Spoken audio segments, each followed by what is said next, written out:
പലരുടെയും ഗ്രാജുവേഷനും പോസ്റ്റ് ഗ്രാജുവേഷനൊക്കെ ഇനി വരുന്ന കുറച്ച് മാസങ്ങൾ കഴിയും. നിങ്ങൾക്ക് ടെക് മേഖലയിൽ പ്ലേസ്മെന്റ് നേടണമെന്ന് ഇനി പറയുന്ന കാര്യങ്ങൾ ചെയ്താൽ മതിയാകും. നമ്പർ 1 എന്ന് പറയുന്നത് ഫണ്ടമെന്റൽസ് ആയ ഡേറ്റാ സ്ട്രക്ചേഴ്സും പ്രോബ്ലം സോൾവിങ്ങും അൽഗോരിതംസും ആണ് എല്ലാ ടെക് ജോബുകളുടെയും ബേസിക്സ് എന്ന് പറയുന്നത്. സോ ലീഡ് കോഡ് പോലുള്ള പ്ലാറ്റ്ഫോം ഉപയോഗിച്ചിട്ട് അത് അടുത്ത 1-2 മാസം പ്രാക്ടീസ് ചെയ്യുക. രണ്ടാമത് ചൂസ് എ നിഷ്.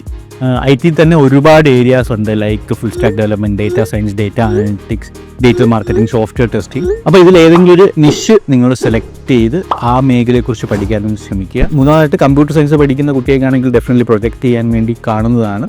അപ്പോൾ നിങ്ങളൊരു റിയൽ വേൾഡ് പ്രൊജക്റ്റ് സ്വന്തമായിട്ട് ചെയ്ത് അത് ഡീബഗ് ചെയ്ത് ചെയ്യാൻ ശ്രമിക്കുക. അങ്ങനത്തെ ഒരു സിംഗിൾ ഒരു പ്രൊജക്റ്റെങ്കിലും നിങ്ങളുടെ പോർട്ട്ഫോളിയോ കാണിക്കാൻ വേണ്ടി നിങ്ങൾക്ക് ഉണ്ടായിരിക്കേണ്ടതാണ്. ഒരു ടെക് ജോബ് നേടാൻ ആഗ്രഹിക്കുന്ന ഒരു വ്യക്തിയുടെ ഡിജിറ്റൽ റെസ്യൂമെയാണ് ലിങ്ക്ഡിനും ഗിറ്റ്ഹബും. സോ ലിങ്ക്ഡിനിലും ഗിറ്റ്ഹബിലും മാക്സിമം ആക്റ്റീവ് ആയിരിക്കും. അടുത്തൊരു 3 മാസക്കാലം ഡെയിലി ഒരു 1.5-3 മണിക്കൂർ വേണ്ടിയിട്ട് സ്പെൻഡ് ചെയ്യുന്നത് നല്ലതായിരിക്കും.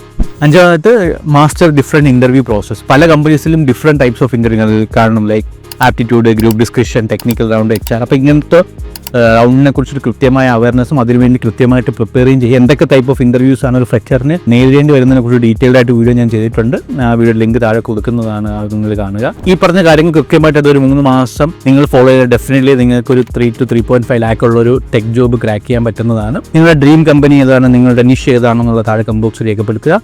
Thank you.